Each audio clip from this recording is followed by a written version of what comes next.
Ghana. Grant that it may perform its high duty as in thy sight.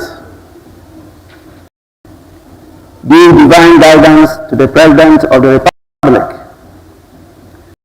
Endow members of Parliament and Ministers of State with discernment and vision, integrity and courage, that through the labors of government, this land and people may be well and truly served, and that good purposes for the common human life be realized in our midst. O God, grant us a vision of our country, fair as it might be, a country of righteousness, where none shall wrong his neighbor, a country of plenty, where evil and poverty shall be done away with, a country of brotherhood, where all success shall be founded on service, and honor shall be given to the deserving, a country of peace, where government shall rest on the will of the people, and the love for the common good. Bless the efforts of those who struggle to make this vision a living reality. Inspire and strengthen our people, that they may give time, thought, and sacrifice to speed the day of the coming beauty of Ghana and Africa. Amen.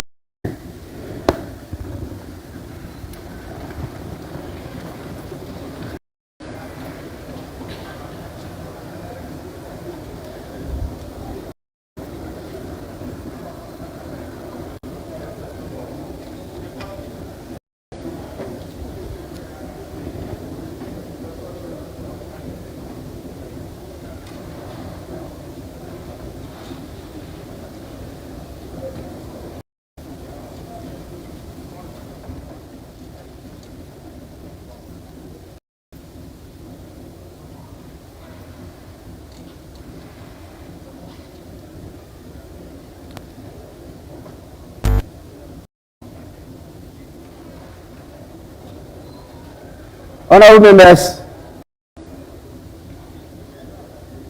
we shall recite the national pledge.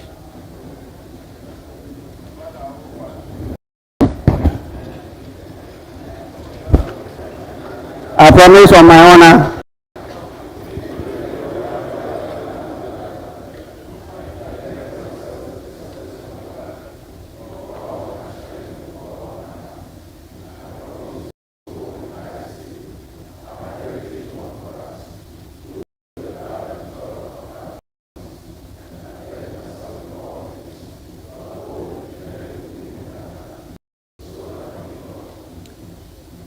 May you now resume your seat.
leaders, on your behalf, I now invite the majority and the minority leaders to join me in a procession to invite His Excellency the President and His Excellency the Vice President to the House.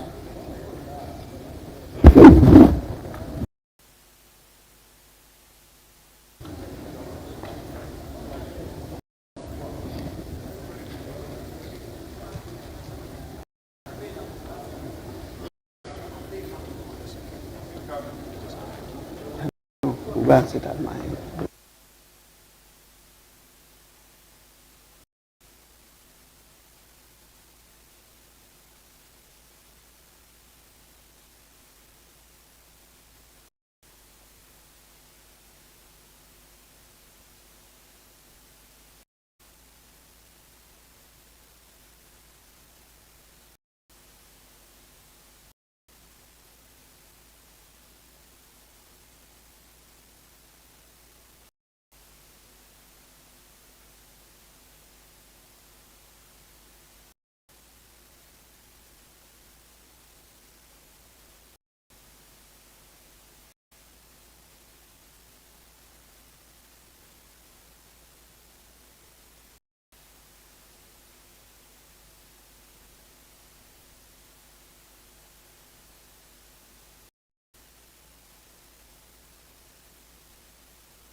Hey.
Mr. President, inspection over. May I have your permission to march off the guard? Aye, Mr. President.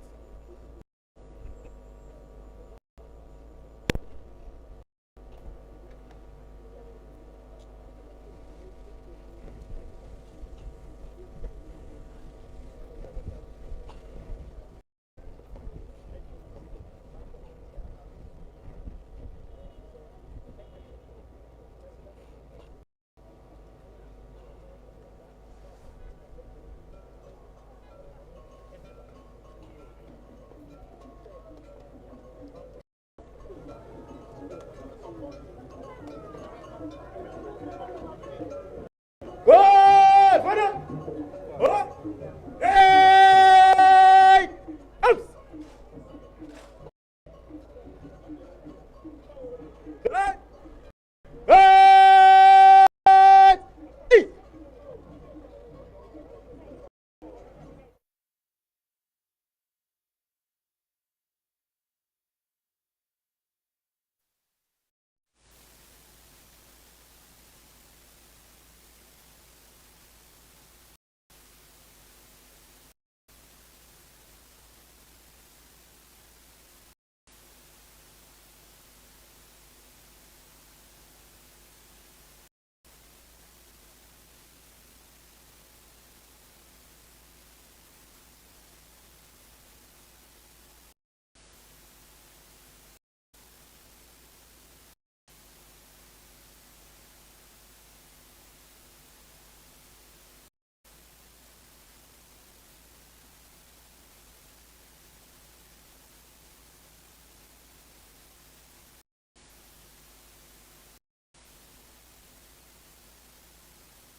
I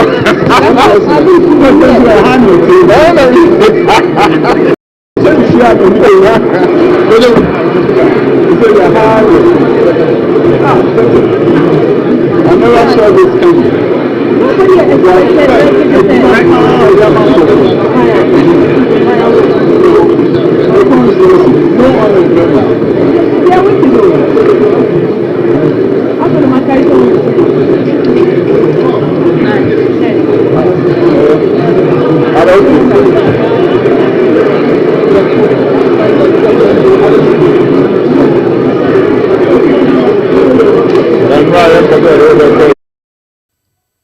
Yo, Mpola Miawes of Ever 24, Mpomoji, Alava Agba Miele Parliament House, I think President Akufo Addo. La Kana Tukwa, Ike Medako, Foya Vaya.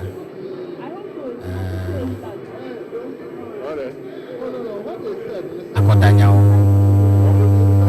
Mufade Ejiwa Ike Mahama Hujia Leshia Ana Ikwe Bedashi Mamle Le Parliament Agba Enya wana Ike Ji Fifia Le Parliament House Yikwa Miela Enya Parliamentarian so Uhuwa Yino Lalam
atamka ima mia esafia ike ne mia national anthem fi de shade ke tupola ele fi de shade ke tupola yina to kop atamka wujini afi wona naje ekoma tahamaine atamka ike mia ese ke mia kweba speaker ho anino tupola kuhwa ado tupola nana ado ho anino alaba ipa padang to vice president Mahamadou Baumia ikanya flag achola na MPP to nyagba ya ho anino ya se speaker mvu.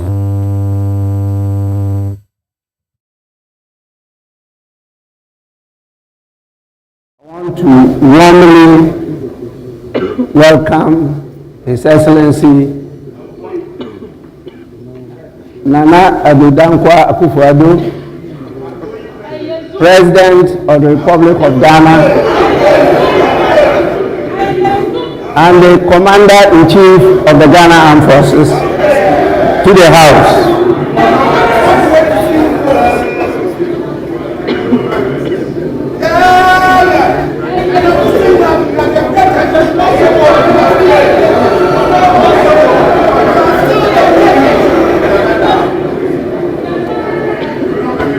Before I invite him to perform a very important constitutional duty, kindly allow me to acknowledge the presence of the following people.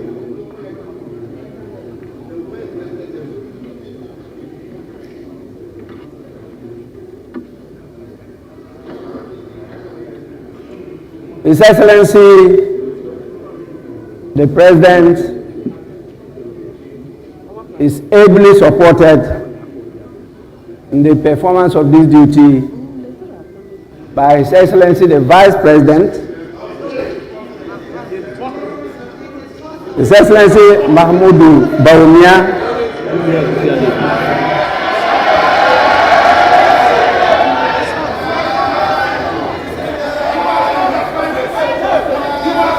we also have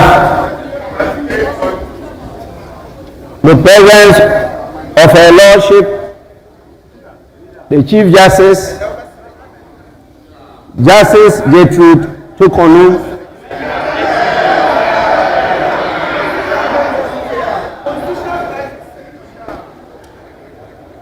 and for sure we have the presence of the spouse of His Excellency the President, Her Excellency Rebecca Akufo Addo.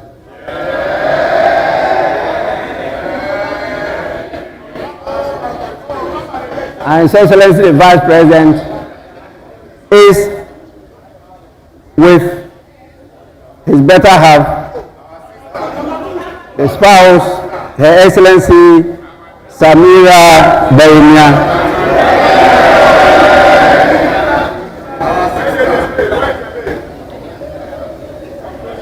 And I have with me my wife,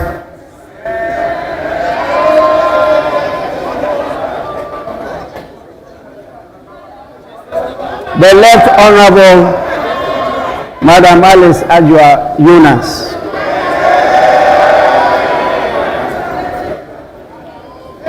Her Excellency, our leadership, the Chief Justice, is accompanied by her spouse, Mr. Francis Tokuni.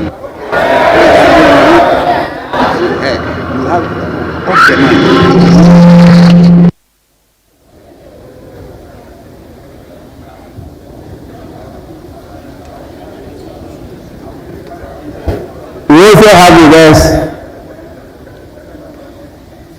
the Chief of Staff,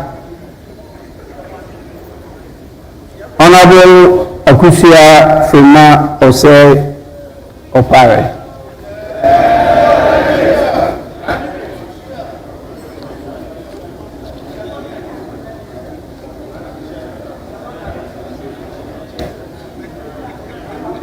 could not be joined by the chairperson of the Council of State, but he is ably represented by our own veteran politician, lawyer, the person of Mr. Sam Okudzeto, Senior Advocate of Ghana.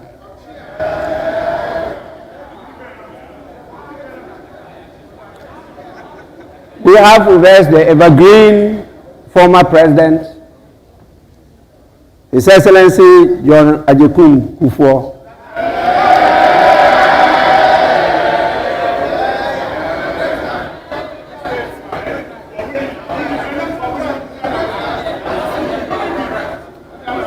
It's very important on your behalf.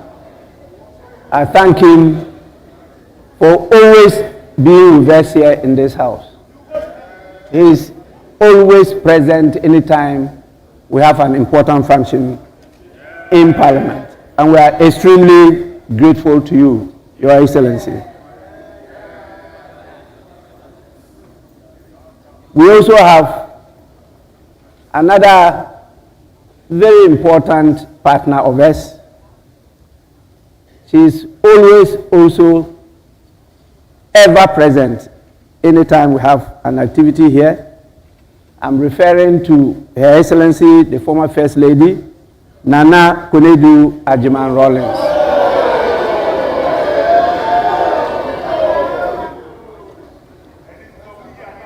And we have with us here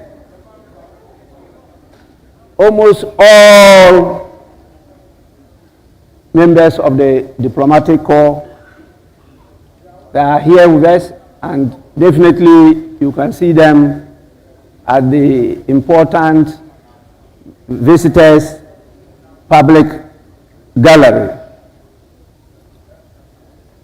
The heads of the various security services are all here with us, and we have a number of chiefs and queen mothers present in this house. We are blessed with the presence of our religious leaders who actually keep us healthy by always praying for us and making sure that the blessings and favor of the Almighty God remains with us forever and ever. With this, I'll now proceed to invite His Excellency, the President of the Republic of Ghana, to deliver his message on the state of the nation. Your Excellency, you may do so now.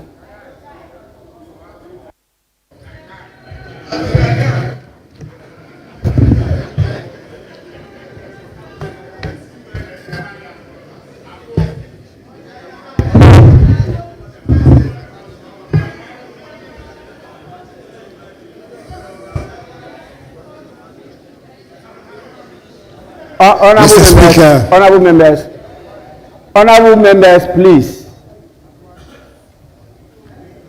This is a very important occasion, and you are in the house we refer to as August House, House of Honor and Dignity.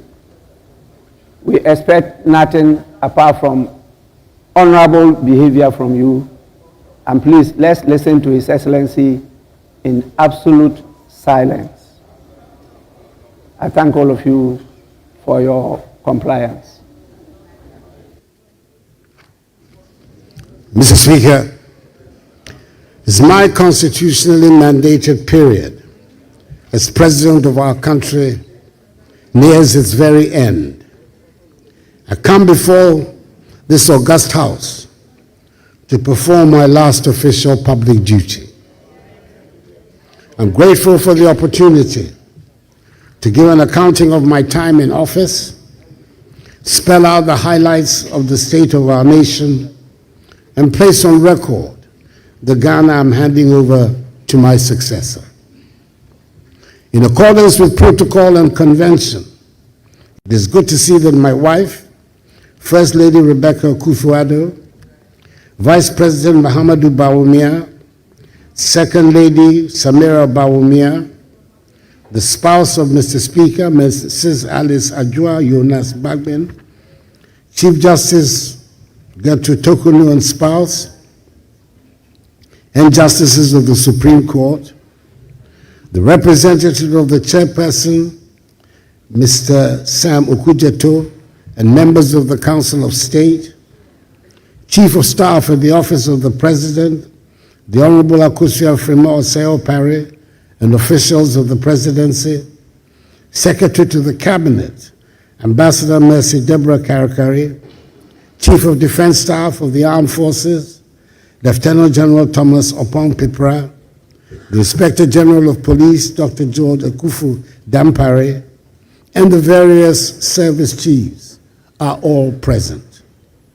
The Speaker, the House is also duly honored by the welcome attendance of the former President of the Republic, John Agyekum Kufuor, former First Lady Nana Konadu Anjiman Rawlings, and the Dean and members of the Diplomatic Corps. Mr. Speaker, before I commence my message on the state of the nation, I want to put on record that I am deeply saddened by the devastating fire at Kantomanto Market, which took place yesterday, and has left many traders and their livelihoods in ruins. My thoughts and prayers are with those affected, and I extend heartfelt sympathies to the hard-working traders who have lost their goods and investments. Government stands with you and will work with relevant agencies to ascertain the causes of the fire and to provide the needed support. As a nation, let us unite in compassion and solidarity to help those who have suffered losses.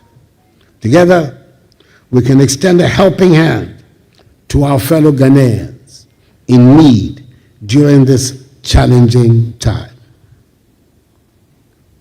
Mr. Speaker, it is important to state at the outset that serving the Ghanaian people as president has been the greatest honor of my life.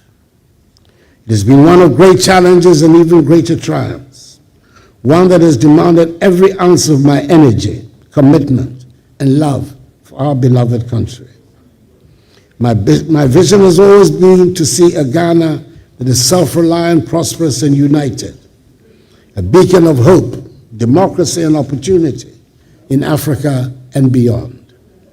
That vision remains undimmed, and I'm confident that the strides we have made together will propel Ghana to even greater heights. Mr. Speaker, the first responsibility of a government is the safety and security of the state and its people. I'm happy to report that our country's territorial integrity is intact and all our borders are secure. In a neighborhood of widespread instability, it is no longer an assumption that we can make that our land will be safe and secure. Ghana, by the grace of God, remains the only country in the neighborhood that has not fallen victim to terrorist violence. It has taken a lot of concerted effort, and dare I say a lot of money, to enable us to protect our country from the ravages of the variety of terrorist groups operating and destabilizing other countries in the neighborhood. I wish to pay great homage to the security services and their ministerial leaders for the work they do every day to keep us safe. Mr. Speaker, it gives me no great pleasure to state that an important and integral part of the fabric of our society and the hallmark of our traditions, chieftaincy, continues to be a source of insecurity and destabilization.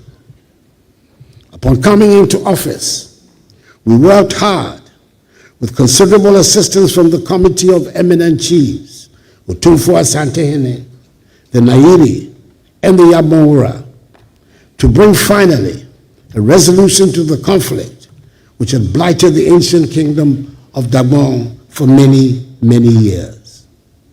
Bringing peace to Gabon remains one of the high watermarks of my time in office, and I have been so looking forward to counting it with pride as the top of the list in resolving chieftaincy disputes and conflicts.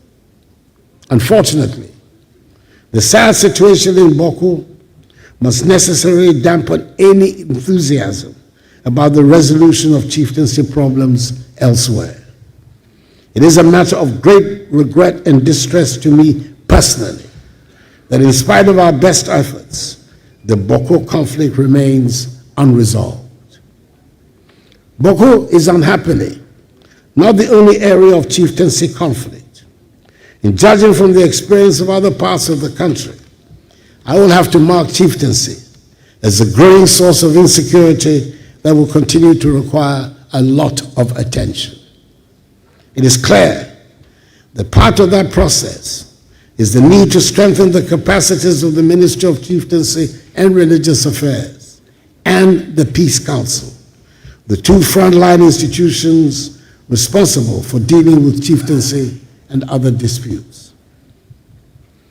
Mr. Speaker, in my inaugural speech at my swearing in my first term on 7th January 2017, and early on in that term, I made a public commitment to tackle galamsey, the phenomenon that had been ravaging our environment and destroying our lands and water bodies in the pursuit of mining our gold.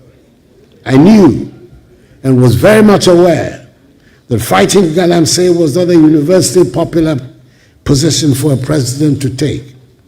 But I felt strongly enough about the need to protect our environment to say I was prepared to put my presidency on the line in the defense of our lands and water bodies. And indeed, Mr. Speaker, the fight against galamsey led directly to the loss by my party of several parliamentary seats in the 2020 elections, and to the makeup of this eighth parliament, which affected the implementation of my policy agenda and impacted the second term of my presidency. I welcome the many loud converts to the fight against galamsey that suddenly appeared in the run-up to the 2024 elections. And I pray that more and more of us get to embrace the need for the protection of our lands and water bodies. As I have stated on numerous occasions, the fight against galamsey is not a fight against mining or the extraction of the gold the Almighty has so generously endowed us with. But we owe it to future generations of Ghanaians to extract our minerals in a manner that protects our lands and water bodies. I'm happy to be able to say that we have implemented some of the boldest and most progressive policies in the mining, forestry, and land sectors. As a result of these policies, we overtook South Africa as the leading producer of gold on the continent and have consistently increased gold production to reach an unprecedented 4 million ounces last year. Not only have we revamped dormant mines like the Obuasi and Bibiani mines, we have also worked to deliver the Cardinal Namdi mine, the first large-scale mine in northern Ghana, and the first greenfield gold mines in our country in more than a decade, with the ongoing construction of new mines in Ahafo by Newmont and Upper West by Azuma Resources. To add value to these volumes of minerals, we have constructed, through a public-private partnership, a 400-kilogram capacity gold refinery here in our country. We have also concluded discussions with the parent company of Ghana Manganese Company Limited for the construction of a $450 million United States dollars manganese refinery at Nsuta. Moreover, the establishment of the Ghana Integrated Aluminum Development Corporation and the Ghana Integrated Iron and Steel Development Corporation has laid the groundwork for the industrialization of many of our natural resources. These entities are expected to generate significant revenue, create jobs, and enhance the value addition of our natural wealth. Each of these initiatives was guided by the vision to harness Ghana's wealth for the benefit of her people, ensuring a legacy of sustainable development for future generations.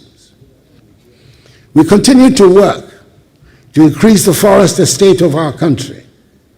Under the Ghana Forest Plantation Strategy, some 121,000 hectares of degraded forests were cultivated between 2017 and 2023.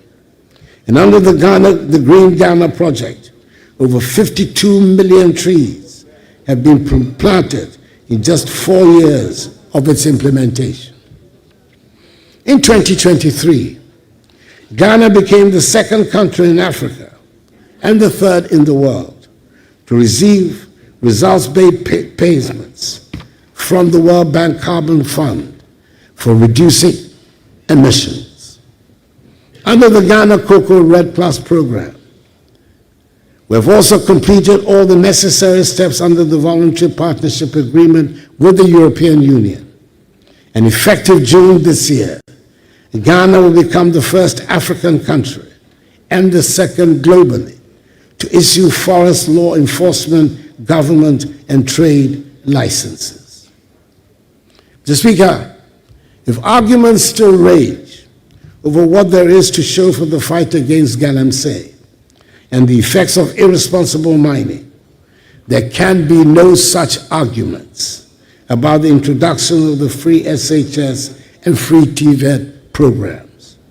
Another policy that did not have universal approval when I sought to introduce it on coming into office. However, I believe this is one of the rare occasions on which we can use the word transformational without any danger of abusing the word. We have transformed education, and there can never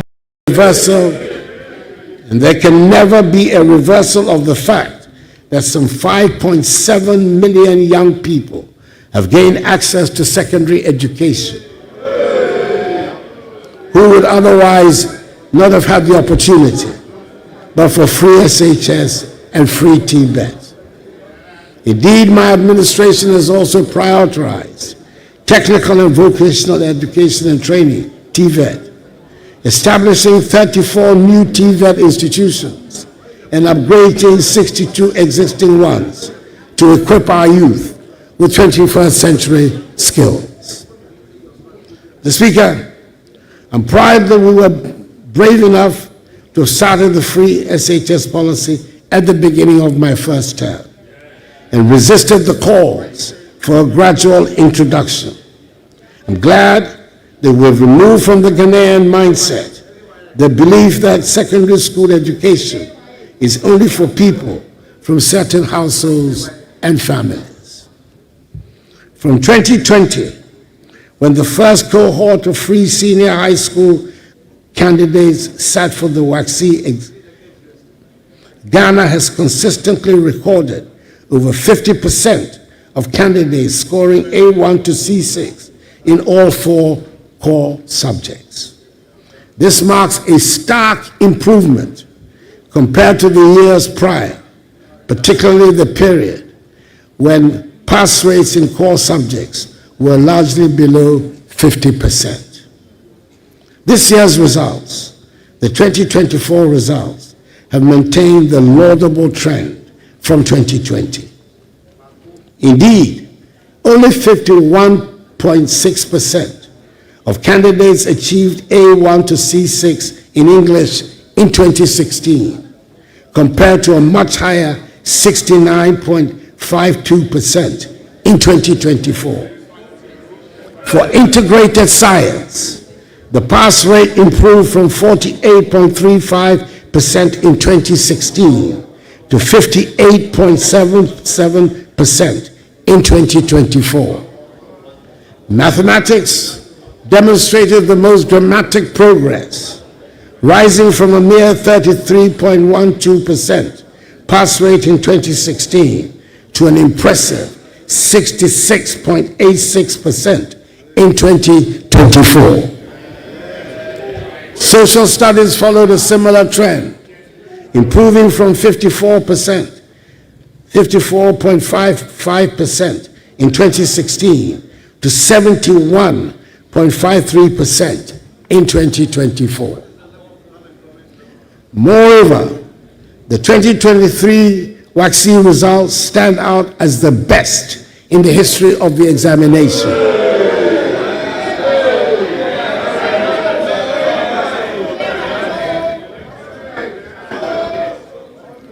No amount of shouts will displace data. It will not happen. The data is there.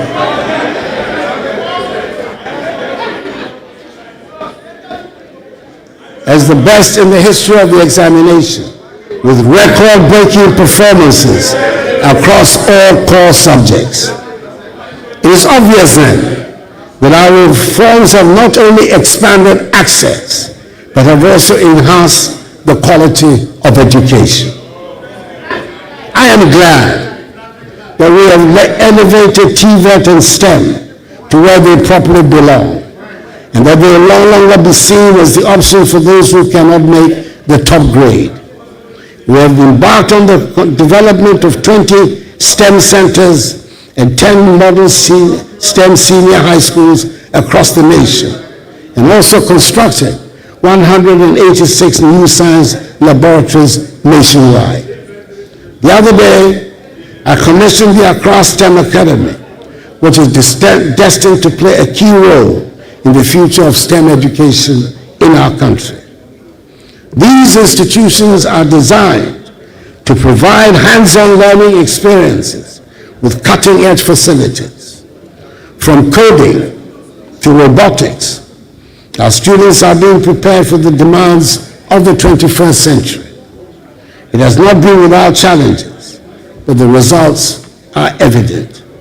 I'm delighted with the infrastructure transformation that is taking place on our school and university campuses.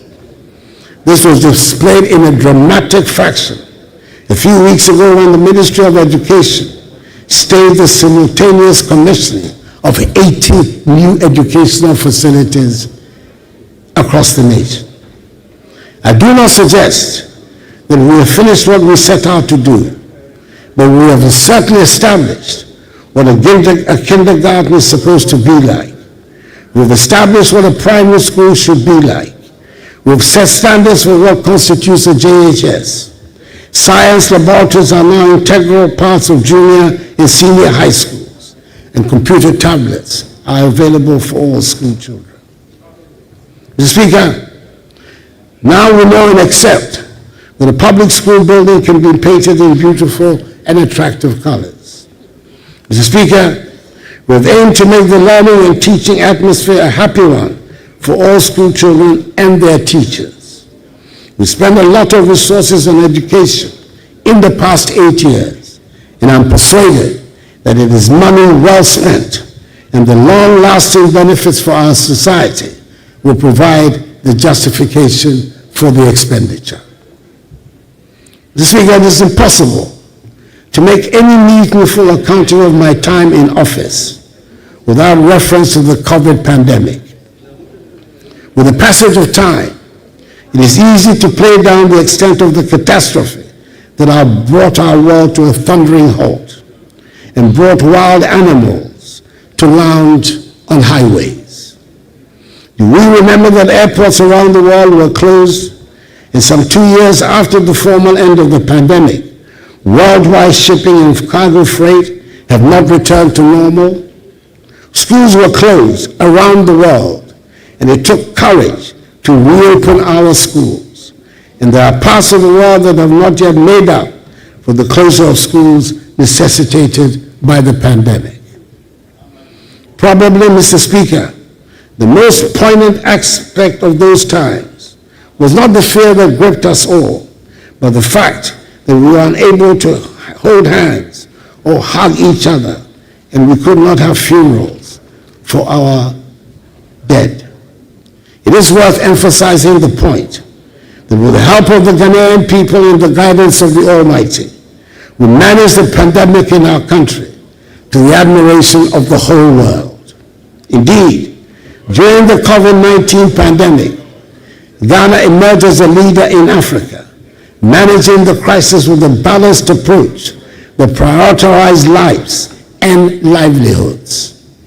We were among the first countries on the continent to secure vaccines and roll out a comprehensive vaccination program.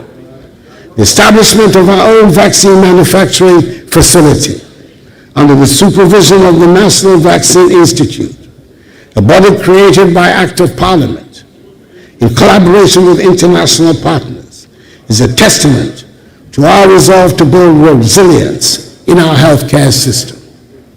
In the spirit of transparency and accountability, a parliamentary audit was conducted on the accounts relating to COVID-19 expenditures, reflecting my government's attachment to accountability and the effective stewardship of public resources during a time of crisis.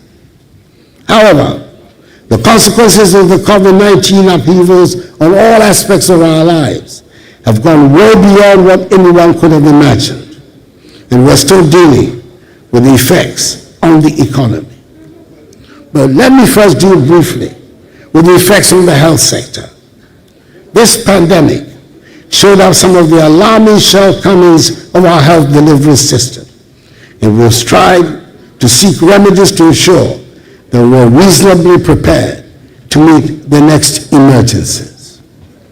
The most important intervention is the Agenda 111 project we have embarked upon that aims to place a hospital in every district.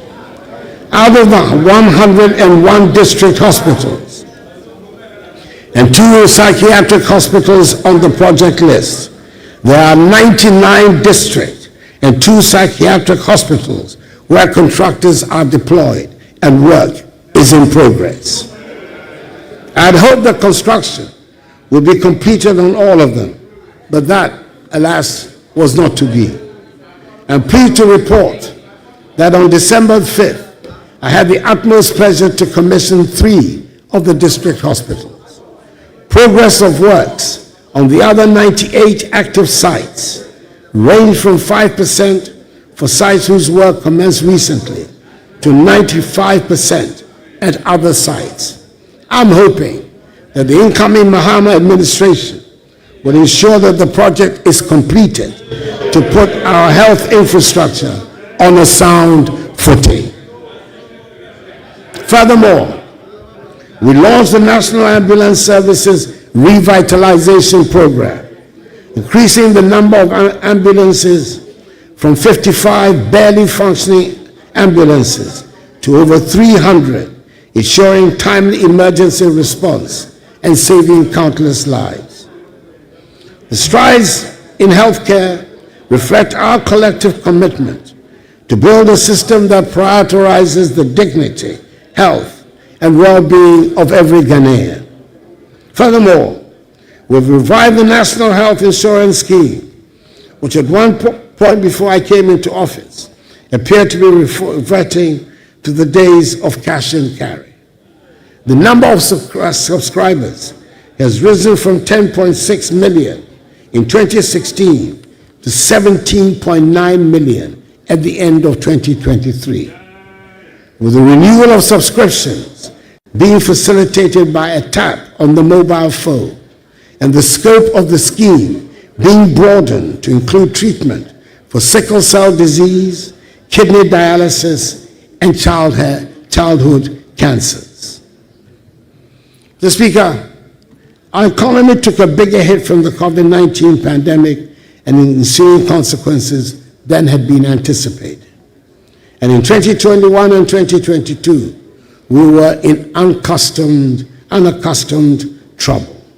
Our economy, which in my first term had been widely acknowledged to have performed creditably, marked by the longest period of single-digit inflation, 7% average GDP real growth rate, and strong external balances, was on its knees. The government's difficulties in parliament, with the slimmest of majorities, gave the impetus to the international rating agencies to trash us on their assumption that we would struggle to get financial policy measures passed through the legislature. We faced the problems we encountered with equanimity, took a deep breath, and decided to apply for an IMF-supported program, dubbed Post-COVID-19 Program for Economic Growth, PCPEG, in the middle of 2023. The implementation of the program so far has gone well, even as it has been challenging. We have passed successfully through 3 successive reviews of program implementation by the IMF board, with the most recent review approved on 2nd December 2024, leading to the disbursement of 360 million United States dollars. The fund has therefore disbursed a cumulative 1.9 billion United States dollars to date. At the moment, I'm able to say with confidence that the crisis is over, and that the economy has recovered strongly and faster than projected.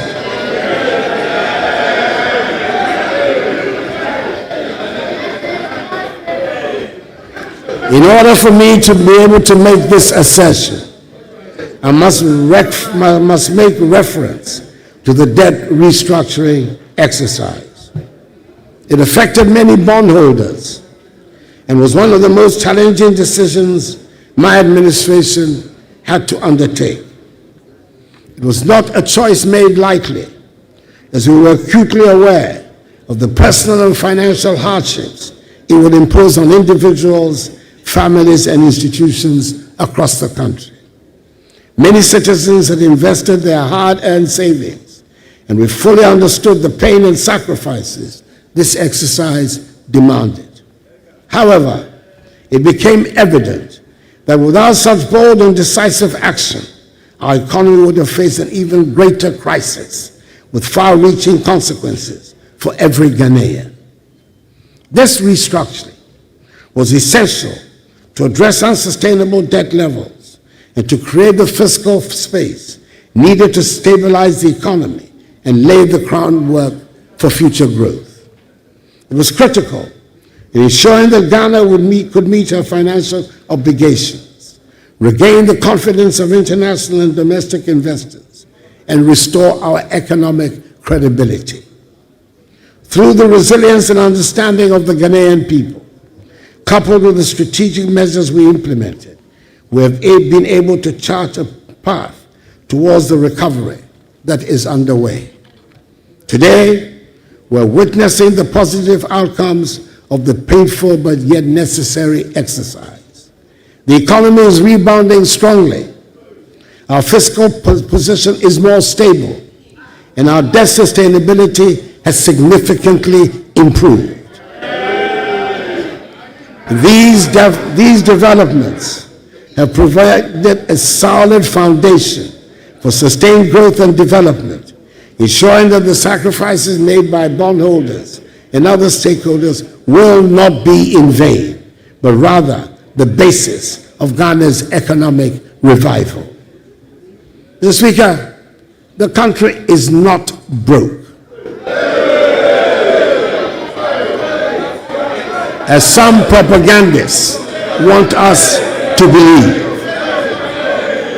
We're handing over the country with gross international reserves of almost 8 billion United States dollars.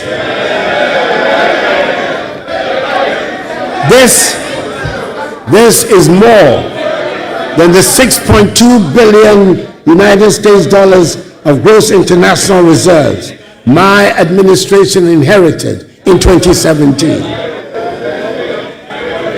Economic growth. The noise will not shut out the statistics. And I intend to put the statistics on the record of Hansard, no matter the amount of noise.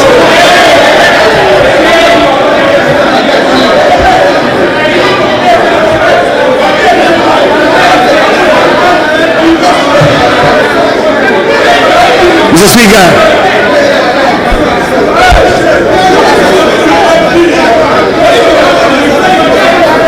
Mr. Speaker, economic growth. Honorable members, the level of interruption is high. Please, honorable members, His Excellency the President is not out of order. Please.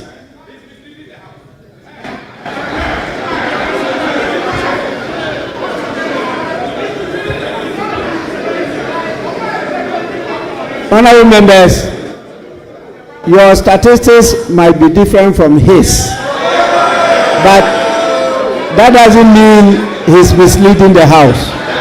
He is in order. Please, Your Excellency, continue. The statistics cannot be different. There's only one set of statistics that there is.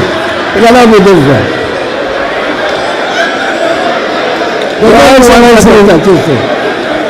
Truth is indivisible. Truth is indivisible.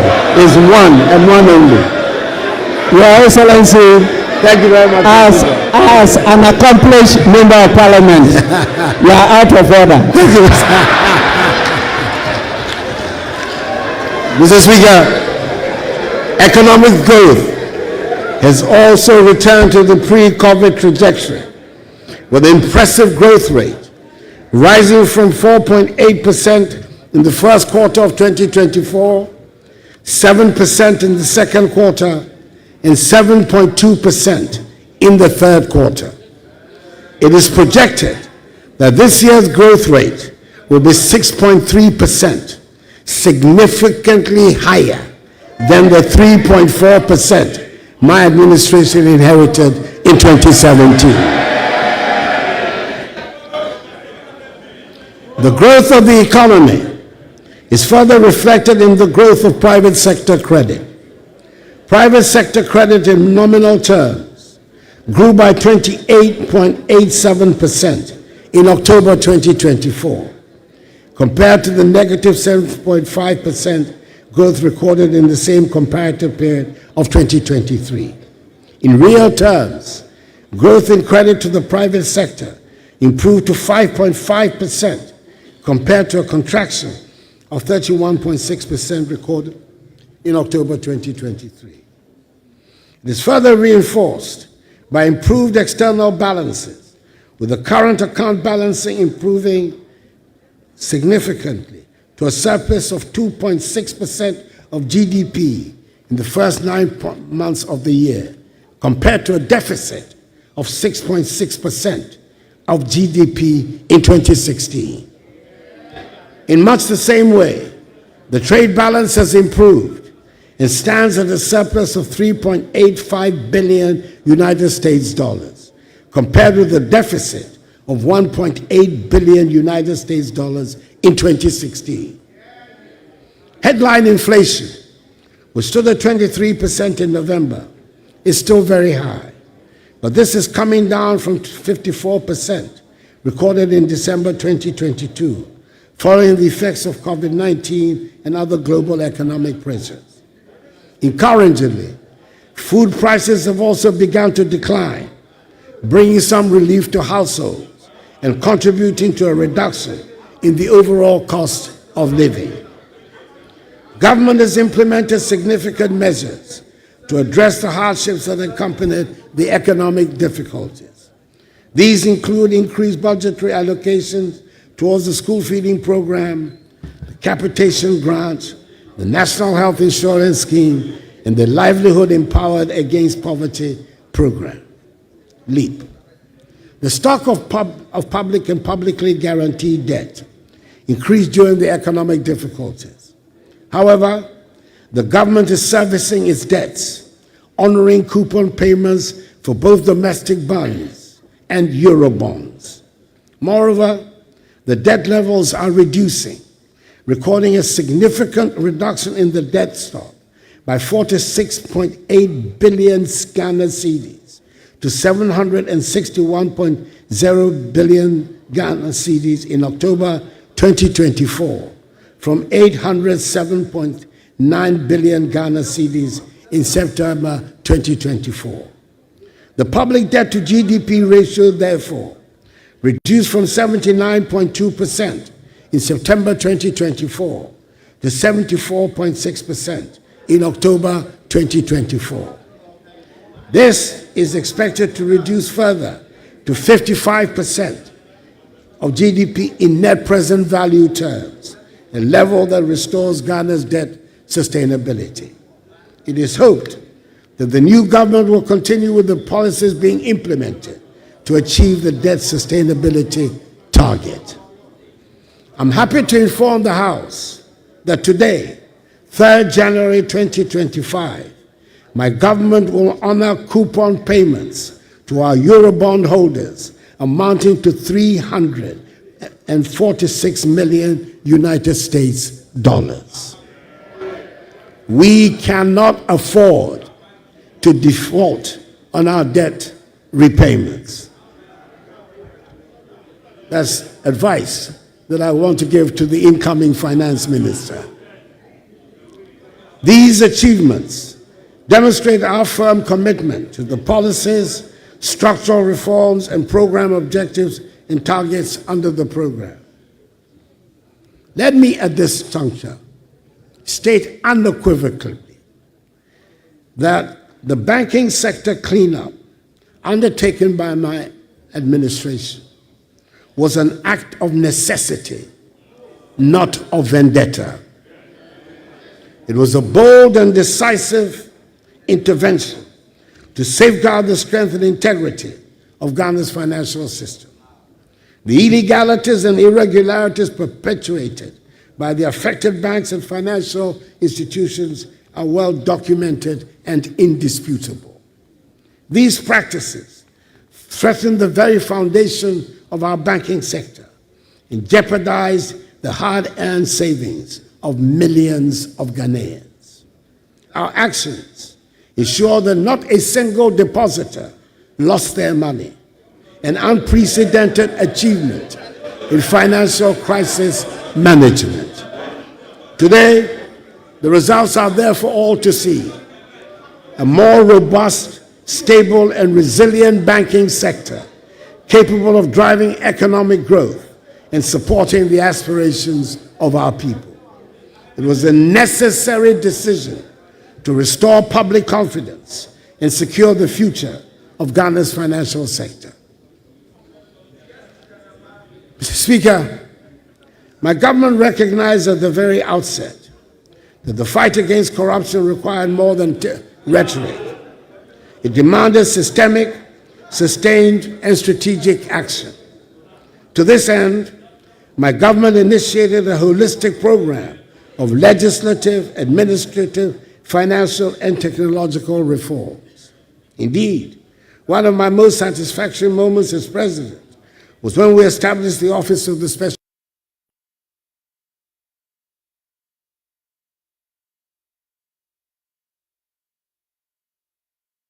determination to tackle corruption head-on. I wanted Ghanaians to know that no one, no matter their rank or status, would be above the law.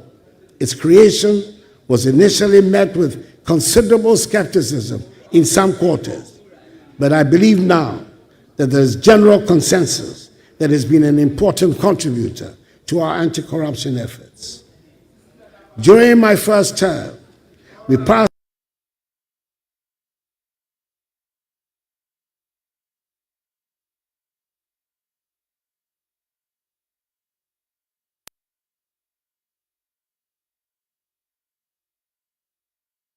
(2020) and elevated corruption from a misdemeanor to a felony, with harsher penalties of 12 to 25 years of imprisonment.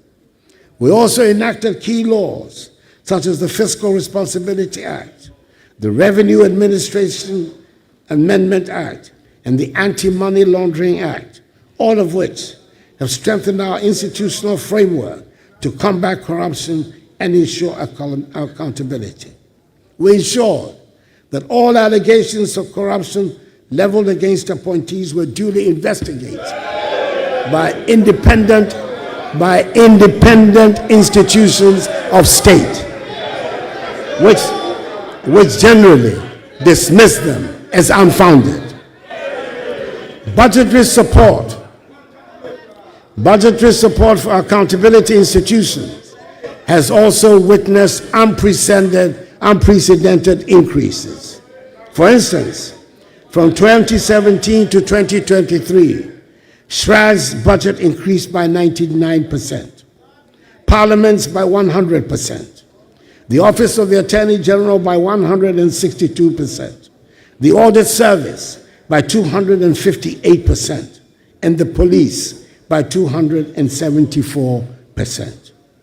These investments reflect my administration's commitment to empowering these institutions to discharge their mandates effectively, which means that the tools needed to exact accountability from all public office holders, including those of my own government, have been considerably sharpened.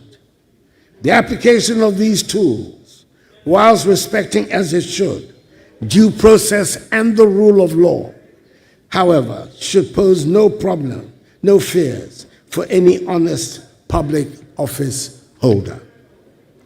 I remember the early days of these reforms when skepticism abounded.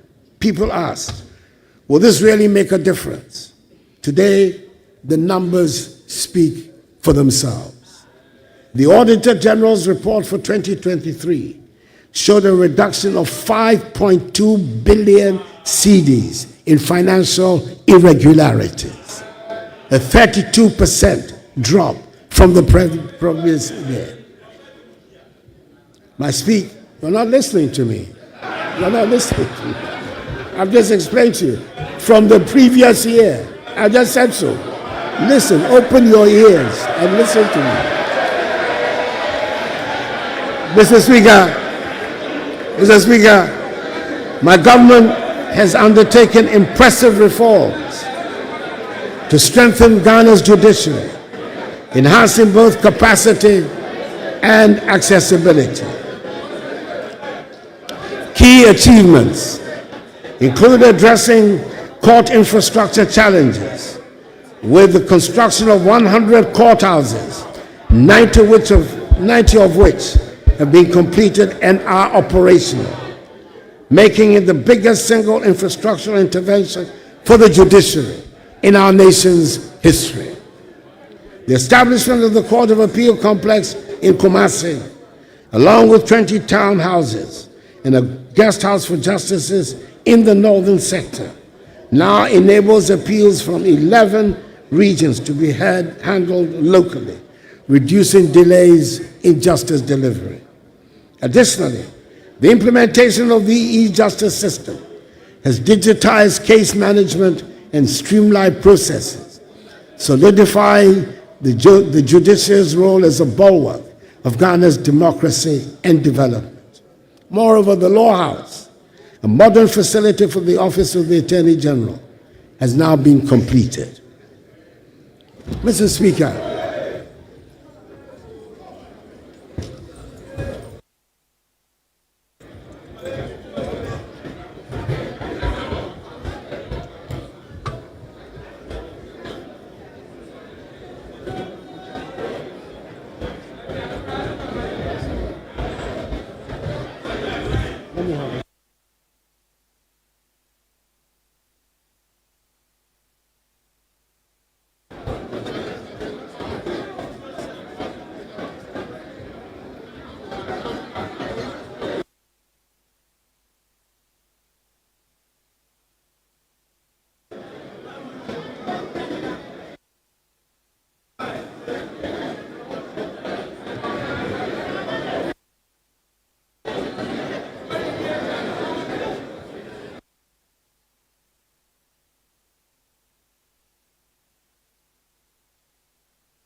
Honorable members, please.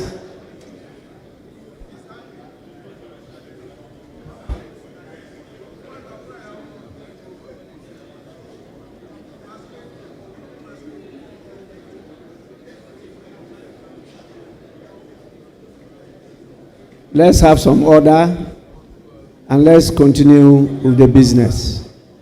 Your Excellency, you may do so now. Thank you very much, Mr. Speaker. Apologize for that. Mr. Speaker, as I was saying, infrastructure development has been a cornerstone of this administration. The construction and rehabilitation of over 12,000 kilometers of roads have improved connectivity and reduced travel time. These projects have not only facilitated trade, but also enhanced access to essential services. It is fitting, therefore, to acknowledge that this administration has constructed more roads and interchanges than any other in our nation's history.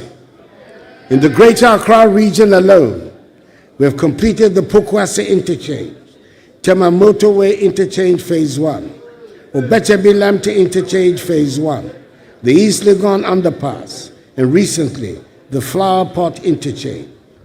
Beyond Accra, we have also delivered the first ever interchanges in the Eastern region at Sohum and in the Northern region at Tamale. Each of these projects tells a story of commitment, foresight, and a Ghana that is continuously moving forward. There are 14 additional interchanges currently underway across Ghana, each at different stages of completion.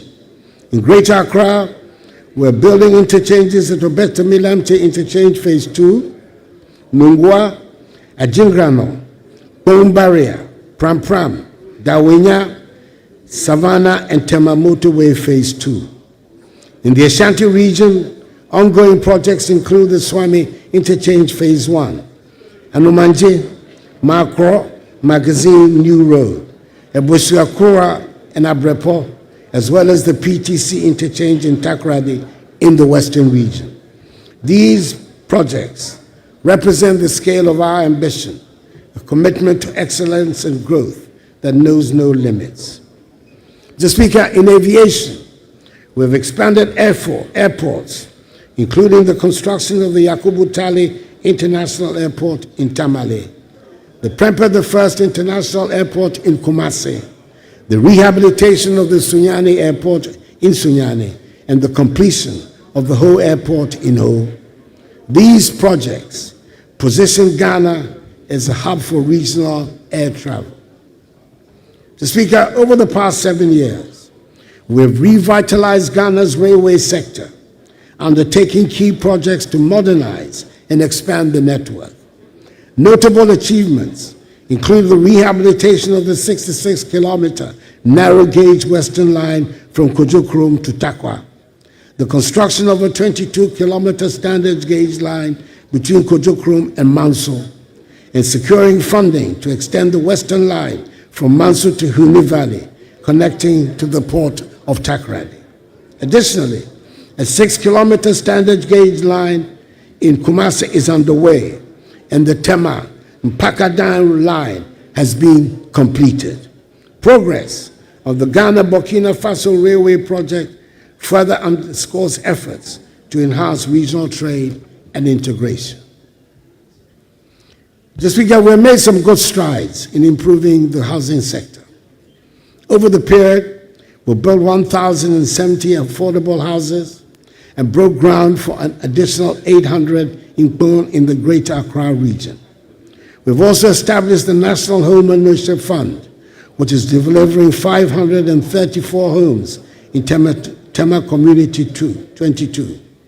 We delivered the 1,000 homes to the security services and are delivering 600 homes for public servants through the Bungalow Redevelopment Program. Mr. Speaker, the transport sector has also seen the deployment of electric buses in major cities, reducing carbon emissions and aligning with our climate change commitments. These advancements signal Ghana's commitment to building a sustainable transport infrastructure for the future. Behind every completed road and bridge is the story of lives transformed, farmers reaching markets, students accessing schools, and families connected. Mr. Speaker, my government has prioritized the modernization of Ghana's maritime infrastructure, with the Takoradi Harbour standing as a shining example of this commitment. The port has been transformed into a world-class facility, enhancing its capacity to meet the demands of modern trade and of the oil and gas industry. In November 2024, I commissioned the state-of-the-art oil and gas services terminal, a $100 million investment, which serves as a hub for oil field operators, logistics service providers, and other key players in the energy sector. Additionally, I launched a dry bulk terminal and the Atlantic Services Container Terminal, diversifying the port's capabilities and solidifying its role as a critical player in regional and international commerce. We've also begun the processes for the construction of another modern port at Kita. These efforts are positioning Ghana as the leading logistics and shipping hub in Africa, creating jobs, boosting investor confidence, and ensuring sustainable economic growth for our nation. Mr. Speaker, agriculture remains the backbone of our economy, and our investments in this sector have been transformative. Through the distribution of over 2.7 million bags of fertilizers and improved seedlings, we have increased crop yields and enhanced food security. For example, maize production increased by 110%, rice by 48%, and soybean by 150% between 2017 and 2023. The establishment of 140 agricultural mechanization centers and the rehabilitation of irrigation schemes have modernized farming practices and reduced dependence on rain-fed agriculture. The establishment of warehouse facilities under the One District, One House initiative has also helped reduce post-harvest losses by 30%. The net effect of these policies is that our agricultural GDP growth rate rose significantly from 2.7% in 2016 to an average of 5.7% in 2023. Our cocoa sector has also witnessed remarkable improvements, with productivity increasing from an average of 450 kilograms per hectare to 800 kilograms per hectare, making Ghana a leader in sustainable cocoa production. The living income differential policy a policy agreed to by President Alassane Ouattara of Cote d'Ivoire and myself, under the aegis of the Strategic Partnership Agreement between our two countries, which is a fixed premium of 400 United States dollars per ton, added to the selling price of cocoa beans, irrespective of fluctuations in market prices, ensure that our hard-working cocoa farmers receive a fairer share of the global value chain, indeed, receiving the highest prices in the history of the cocoa industry in Ghana. We were told by the minority leader on the campaign trail and in the presence of the now president-elect that my successor will increase the price per bag of cocoa from the current 3,100 cedis to 6,000 cedis. Our farmers will be very happy when this pledge is realized. In the fisheries sector, Mr. Speaker, the construction of 12 landing sites and cold storage facilities across the coastal regions, along with the commissioning of the Jamestown Fishing Harbor and the Almina Fishing Harbor, has improved livelihoods and reduced post-harvest losses. These interventions have significantly boosted the incomes of our fisher folk and contributed to the sustainability of our marine resources. We have also enforced measures to combat illegal, unreported, and unregulated fishing, protecting our marine biodiversity for future generations, and proving the doubting Thomas wrong about our commitment to transforming the fisheries industry.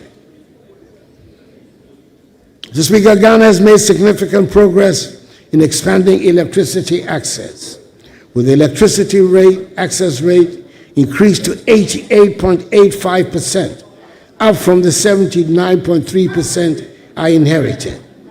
In renewable energy, completed projects such as a 4-megawatt floating solar PV at Bui and a 15-megawatt solar PV at Kaleo, together with a 100-megawatt solar PV under construction at Bui and a mini-grid electrification program in Ada East, have advanced efforts to reach the 10% renewable energy target by 2030.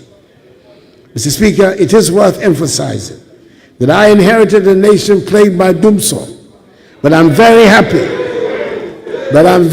to say that I leave office with the lights on.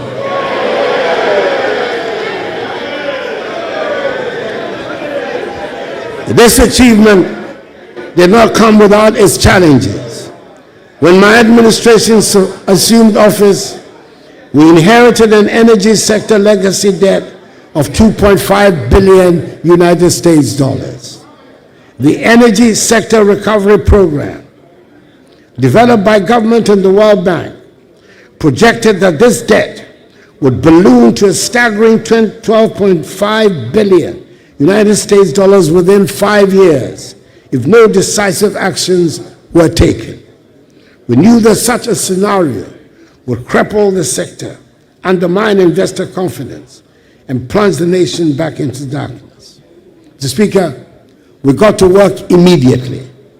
Through tough negotiations with independent power producers, prudent financial management, and targeted interventions, we've been able to stabilize the sector while keeping the lights on. I'm pleased to report that we've kept the energy sector legacy debt to $2.5 billion, the same level we inherited, and have averted the $12.5 billion debt scenario, despite the rising costs of energy production and the global economic challenges that have unfolded during my tenure. The energy sector has been truly transformed, and I'm leaving office confident that the foundations we have laid will serve this nation well for generations to come.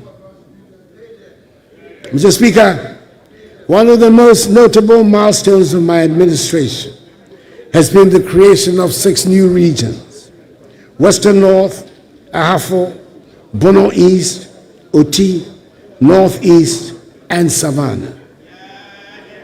This historic achievement responded to decades of passionate advocacy by local communities for a governance structure that brings development closer to the people. Today, these regions stand as evidence of our commitment to equitable development, with enhanced access to public services, infrastructure, and economic opportunities for millions of Ghanaians. Additionally, my administration championed a bold vision for local governance by advocating for the election of Metropolitan, Municipal, and District Chief Executives, MMDCEs. Though the process was unfortunately aborted, I remain hopeful that in the not-too-distant future, this vision will become a reality. Such a reform would deepen democratic accountability and empower citizens to shape their local governance directly, ensuring that Ghana's democracy continues to grow stronger and more inclusive. Mr. Speaker, the youth are the heartbeat of our nation, and we have implemented programs to empower them. From the National Youth Authority reforms to sports infrastructure development, we have ensured that young Ghanaians have the tools and opportunities to thrive. The construction of some 150 AstroTurf pitches across the country and the rehabilitation of existing stadia have bolstered Ghana standing as a hub for international sports, including hosting successfully, despite all odds, the 2023 All-Africa Games.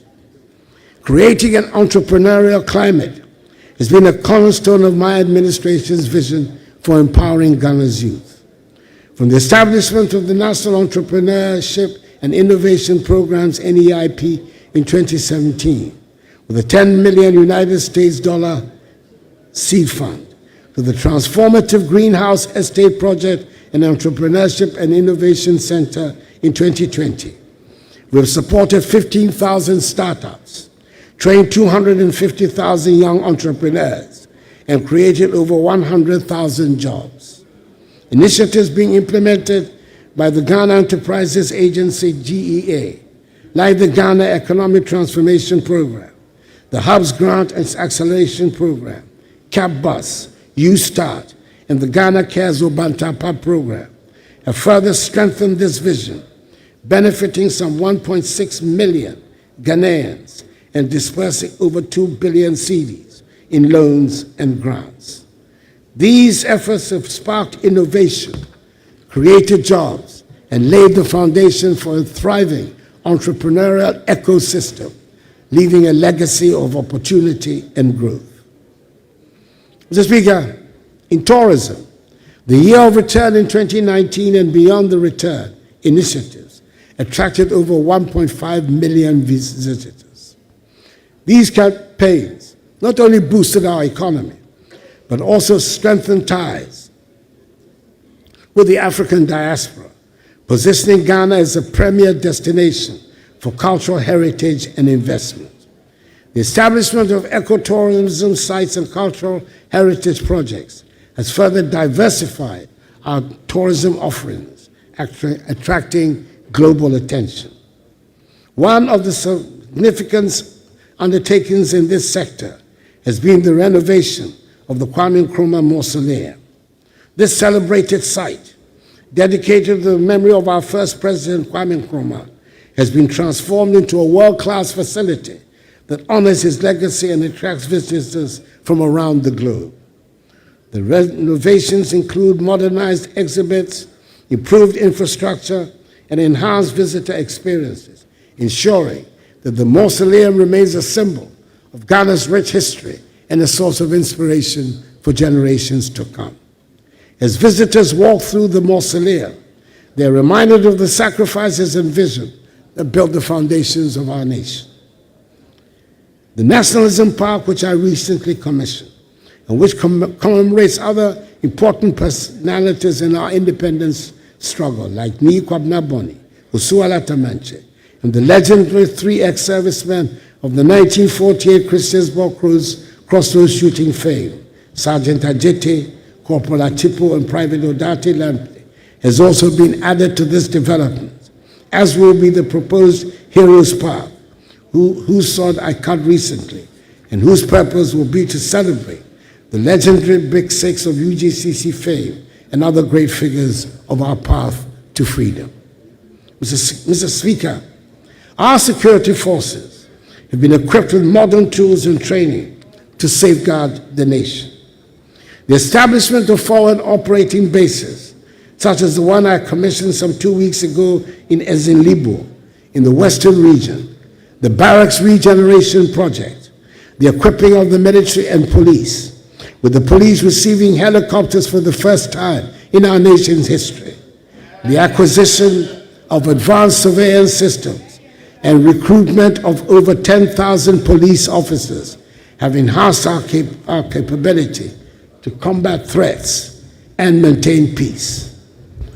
The successes of our anti-terrorism programs and cross-border security initiatives reflect our commitment to national and regional safety.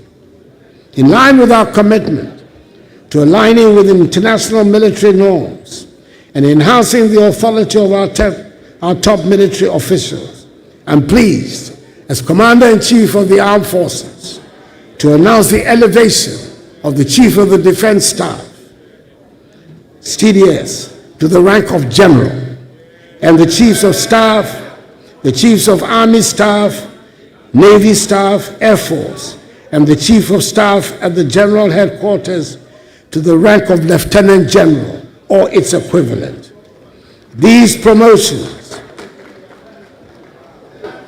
alongside our successes in anti-terrorism programs and cross-border security initiatives, position Ghana as a serious player in defense and bolster our international partnerships in peacekeeping and security.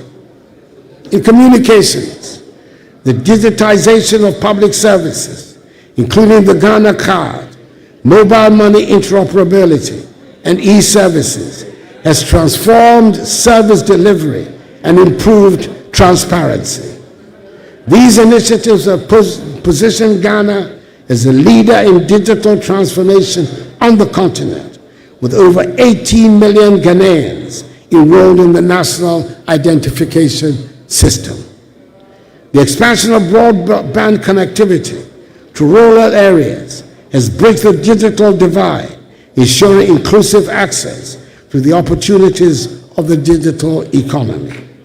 Every citizen's ability to engage with technology is a testament to our shared belief in progress and innovation. Mr. Speaker, we have tried to make real many of the slogans that have dominated our public discourse since independence. I'm proud to have approved visa-free travel to Ghana for all African passport holders with effect from the beginning of this year. This is the logical next step to the African Continental Free Trade Area and the workings of the largest trading bloc in the world. All these are essential elements to the realization of the AU's Agenda 2063, which envisages an integrated and connected Africa by 2063. Mr. Speaker, I'm thrilled to state that under my leadership, Ghana has made significant strides in foreign policy, cementing our place as a respected voice on the African and global stage. It was during my tenure that Accra was unanimously chosen by the authority of heads of state and government of the African Union to host the Secretariat of the AFCFTA, a crucial phase in Africa's journey towards economic integration. We also secured Accra as hostess of the Climate Vulnerable Forum Secretariat, a grouping of 56 countries, reaffirming Ghana's commitment to leading the fight against climate change for vulnerable nations. As chair of ECOWAS for 2 successive terms, I had the privilege of guiding our region through challenges of political instability and economic recovery. Furthermore, Ghana secured a non-permanent seat on the United Nations Security Council for 2 years, allowing us to contribute meaningfully to global peace and security at a time of unparalleled changes. Indeed, it was Ghana that led the Security Council to adopt Security Council Resolution 2667, which provides for the United Nations to pay from assessed contributions 75% of expenses of UN peacekeeping operations in Africa, a matter that had been in controversy and unresolved for several years. Additionally, Ghana witnessed a moment of immense pride when Shirley Ayoko Butchie, a distinguished Ghanaian, was elected as Secretary General of the Commonwealth. The first time a Ghanaian and an African woman has held this esteemed position. I hope the House will join me to extend hearty congratulations to our Foreign Minister, Honorable Shirley Ayoko Butchie. Yeah.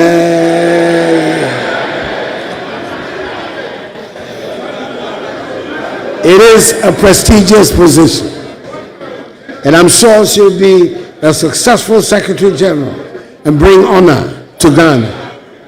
Another feather in the cap of Ghana's recent foreign policy has been the attainment this year of full membership of l'Organisation Internationale de la Francophonie, OIF, of which we have been an associate member for some 18 years.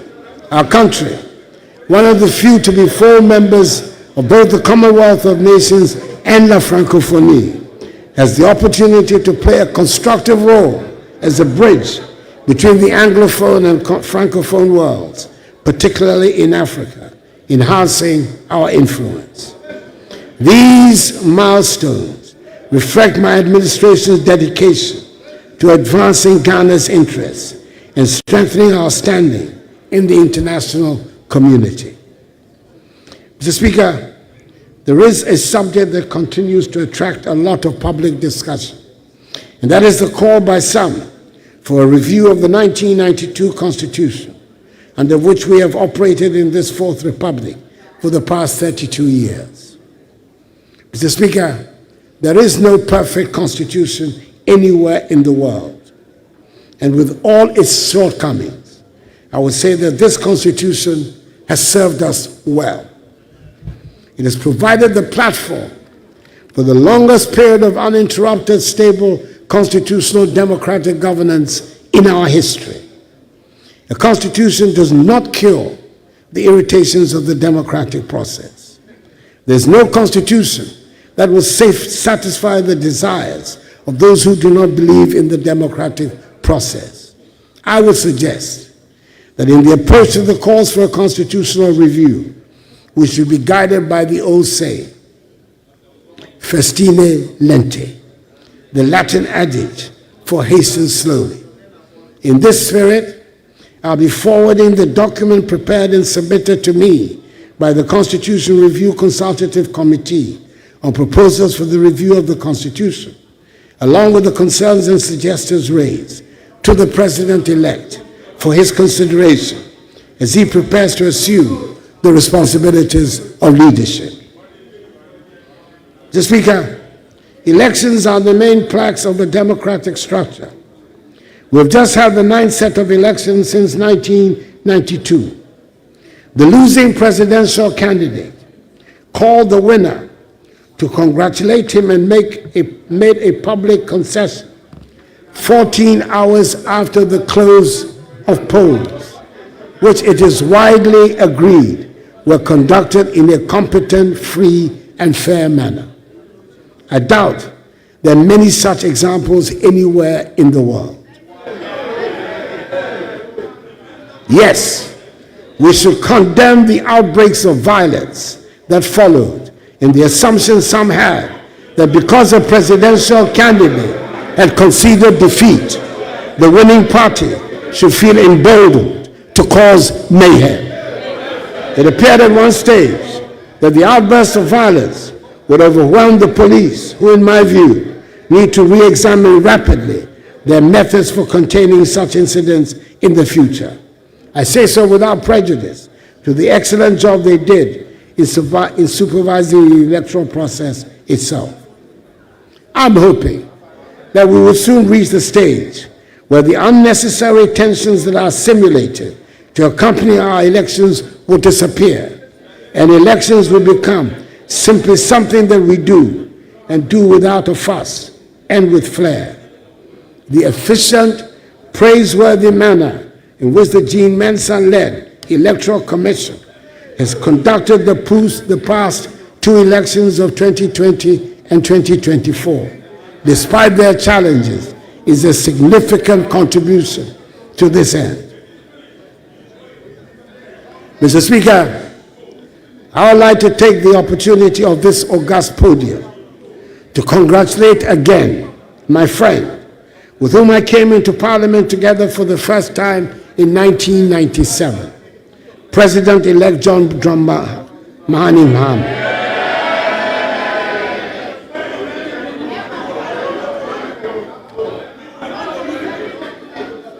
On his historic comeback victory of 7th December 2022. Assure him of my support and that of all well-meaning Ghanaians, and wish him well in his second term as President of the Republic. And I take the opportunity also to congratulate Dr. Jane Nana Opoku Agyeman, the Vice President-elect, the first woman to occupy that status in our history. Mr. Speaker, you and I have made history of a kind these past 4 years, and I must acknowledge the role you played in keeping steady the ship of state and the governance structures of our country. This was the first time the executive has to deal with not just a parliament with the slimmest of majorities, but with a speaker from the opposition party. Mr. Speaker, we found a way to accommodate each other, and the government functioned successfully. I thank you. Mr. Speaker, I would like to take this opportunity also to express my gratitude to the Council of State, under the chairmanship of its highly respected traditional ruler, Nana Otuosubo II Dramini, for the great help it has given me in helping to steer the ship of state to a successful end. Nana and the members of the Council, I thank you very much for your invaluable counsel. Mr. Speaker, as I prepare to leave office on 7th January 2025, I do so with immense gratitude for the trust and confidence the people of Ghana has placed in me over the last 8 years.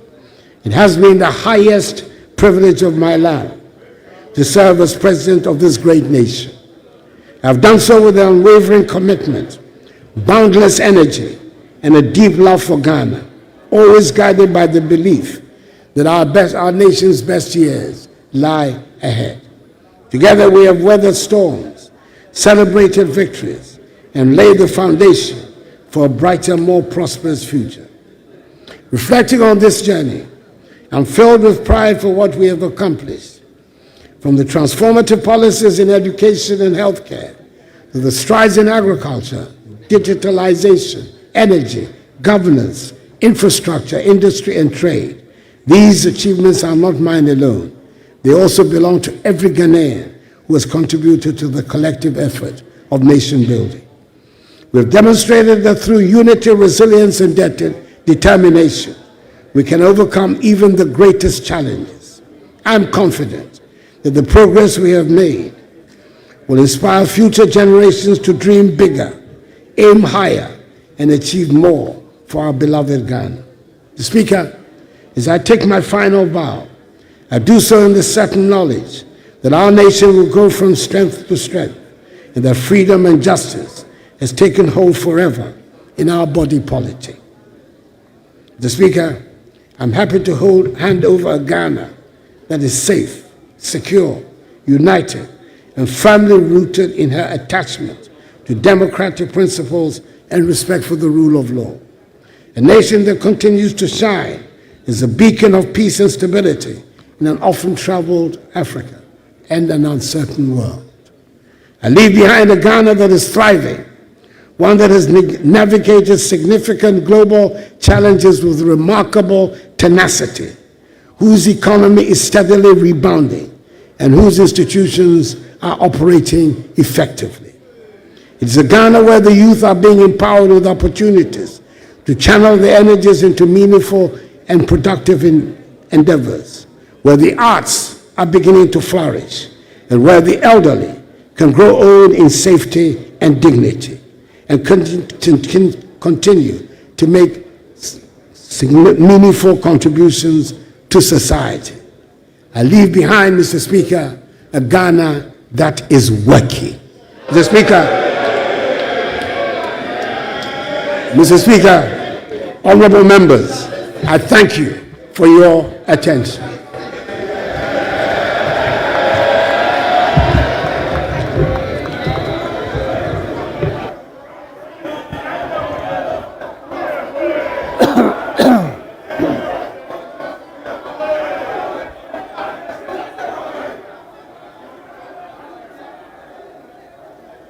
I acknowledge you in my speech.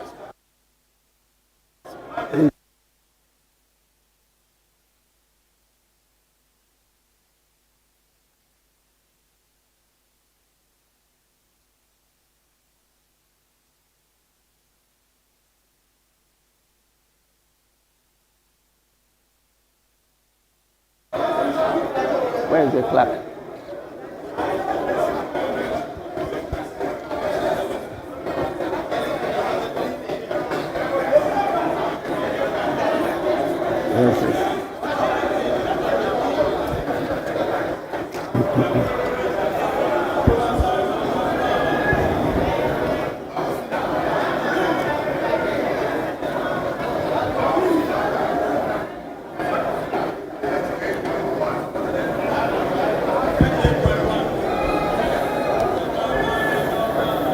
Honorable members,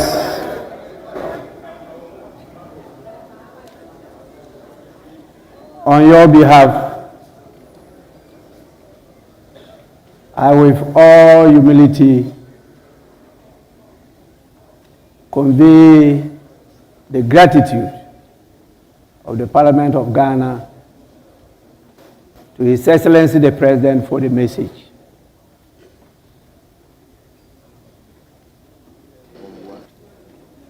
The House has heard him.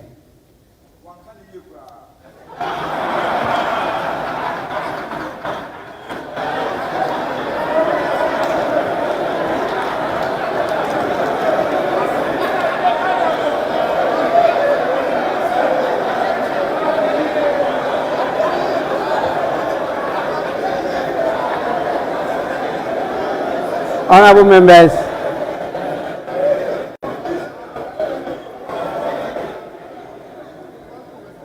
that was just a paraphrase. It wasn't a quote.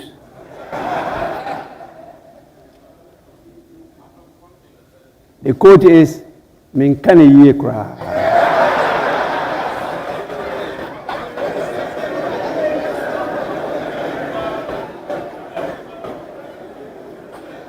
I thank His Excellency the President for setting the tone for, I believe, a very, very important national discourse as the state of the nation. And we do this with the core principle of unity in diversity. Democracy is about disagreeing to agree. And we are grateful that Ghanaians and all of you have committed yourself to this concept of multi-party democracy. I will, on your behalf, invite the leaders of the House to have a say. I have enjoyed this opportunity for many years. and I won't be the one to deny my colleagues the same opportunity. So we will start by listening to the minority front bench.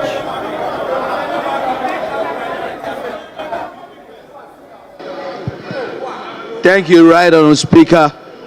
Honourable Speaker, I'm grateful for the opportunity to thank His Excellency the President for the message on the state of the nation that he has just delivered. Mr. Speaker, I need to remind you that the people of Ghana have already given their verdict on the true state of the nation. And that verdict was very, very clear. Economic hardship, huge debt overhang, high youth unemployment, hopelessness, and more. And you are thanking him for this. We have come to the end of the road for what has been undoubtedly the worst government under the Fourth Republic. Right Honourable Speaker, this abysmal record was confirmed on December 7th when the people of Ghana returned the most overwhelming and emphatic vote of rejection of any government ever witnessed under the Fourth Republic. Mr. President, you will be remembered as the first president who was cushioned by the IMF when you began, and you are still being cushioned at the end of your term.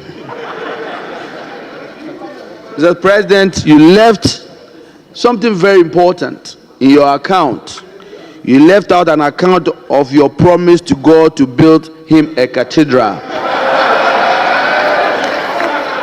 But Mr. President, Mr.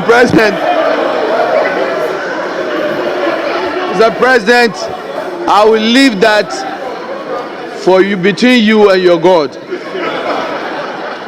Mr. President, let me remind His Excellency, Right Honourable Speaker, that his tenure in office will remain a timely reminder of how not to govern the country.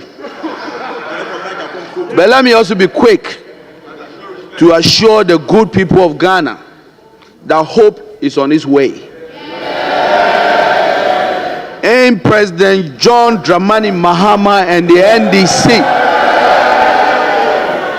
we can once again glean a brighter future from the throes of despair. Together we will work hard to lift ourselves from this historic low and reclaim our place, our glory as the Black Star of Africa once again. Fellow Ghanaians, we are comforted and strengthened by the following words of scripture. And I'm quoting Exodus chapter 14, verse 13. And I quote, "And Moses said unto the people, Fear you not, stand still, and see the salvation of the Lord, which he will show you today. For the Egyptians whom you have seen today, you shall see them no more." Bye-bye, Mr. President. It is finished. With that, Mr. Speaker, I thank you very much.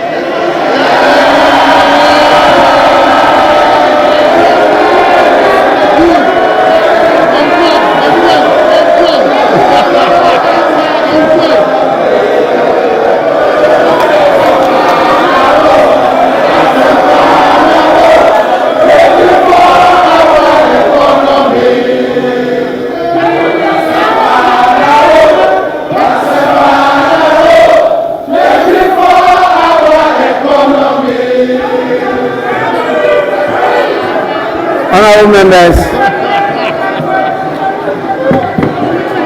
honourable members, honourable members, I have taken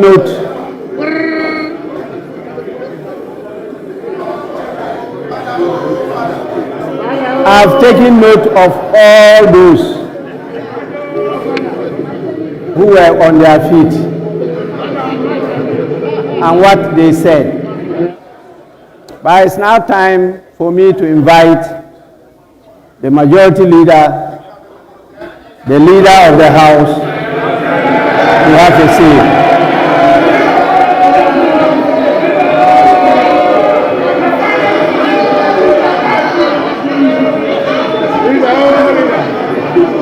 Mr. Speaker,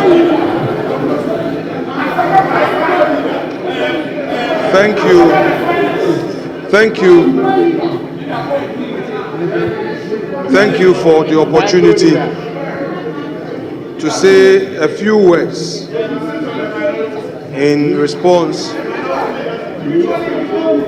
to the statement on the state of the nation delivered by His Excellency the President. Mr. Speaker,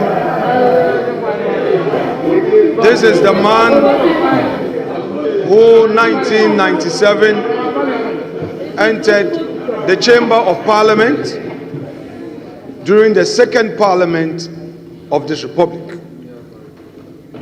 He inspired the youth of this country through his advocacy.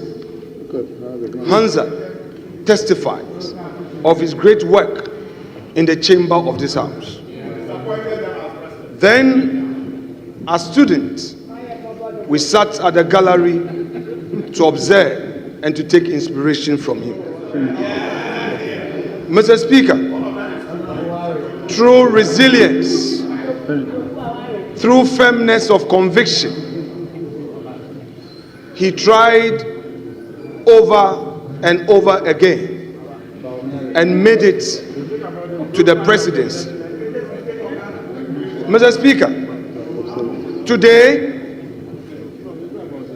he has fulfilled a constitutional obligation to boldly deliver for Hansa his records in office for the 8 years. Mr. Speaker, it may be that for some political expedience, we may not appreciate what he has done for this country. But, Mr. Speaker, history, in its fair judgment, will state that there came an Akufo Addo, whose record in the educational sector of our country was unmatched and unequaled. Mr. Speaker, this is a man who is never afraid of challenges that confront him. Honorable members, please, silence. Let's listen to the majority leader. Please. Mr. Speaker, he has given us data, which data tells us the record he came to meet and the record he's leaving us with. Mr. Speaker, the Agenda 111, a very ambitious policy to revive our health sector and to provide for the needs, the health needs of the many vulnerable communities, Mr. Speaker, which is also unmatched, is there for all of us to see. Mr. Speaker, above all, this president and his government have demonstrated that they have what it takes to keep our country safe all around us. And by virtue of my being a member of the ECOWAS Parliament, I am able to say on authority the challenges our West African neighbors face in terms of security. This country is safe and secure, and it is a heaven for many West Africans who would want to invest in our country. This is a country we must be proud of. Mr. President, your country is proud of you. Democracy has experienced it best under your leadership. Today, we are being told that there's a new hope. That's no problem. It is supposed to be so. But soon, we will see the true colors of the umbrella. So, Mr. Speaker, I would want to say to my colleagues that you are yet to take over. We would be watching you for the next 4 years. And if indeed you have transformed, we will see with our naked eyes. This is a government that came into office and faced major challenge which confronted the world all over, but demonstrated resilience. This is a government that ensured that in spite of the COVID, all government sector workers were paid. This is a government that kept the lights on. This is a government that ensured that over 5.7 million Ghanaians had access to education. And Mr. Speaker, I would want to relate to this issue of free SHS. It took the grace of God for me to complete secondary education because my mom could not afford, my stepdad could not afford. It took the grace of God. And I know there were many Ghanaians who could not afford free SHS and because could not afford secondary education and had to stay at home. We know in our communities today, all those who could not get free SHS benefited from it when Akufo Addo assumed office. Mr. Speaker, TVET was also implemented for those who are placed at the lowest ebb of fortune's wheel to also get advantage of getting technical education. This is it.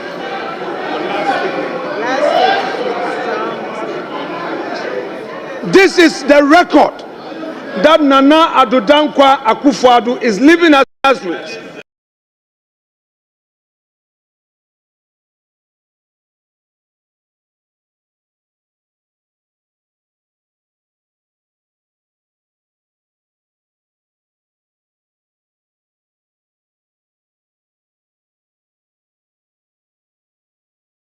Mr. Speaker,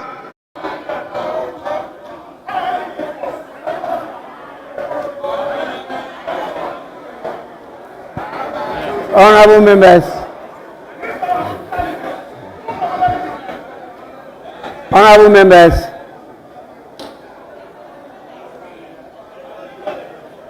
honorable members, please, let's be guided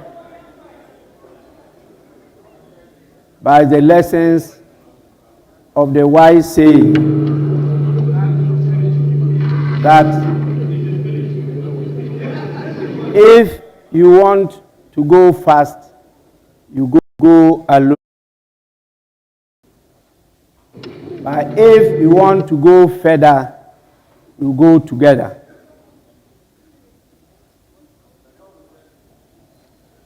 I'm sure as honorable representatives of your people, you understand the full import of this wise saying. With this, honorable members, once again, let me thank all of you for creating a conducive environment and for assisting me to host His Excellency, the President of the Republic of Ghana and the Commander-in-Chief of the Ghana Armed Forces, His Excellency Nana Addo Dankwa Akufo Addo.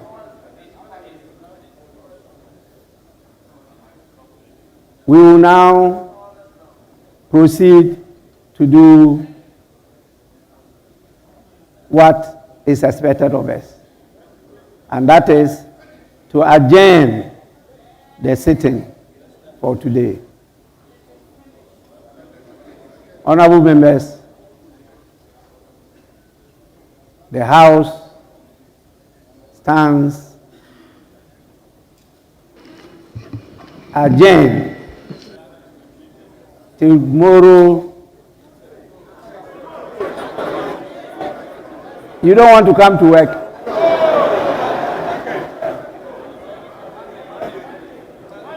Oh. Actually, we don't have time. And so I wanted you to come for us to do something tomorrow. But if you say you are available only on Monday, you prefer tomorrow? Monday.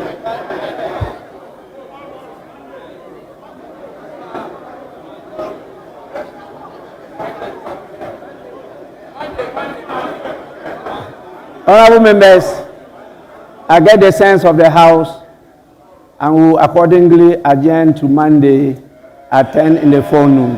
The House is accordingly adjourned.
You will go around with him.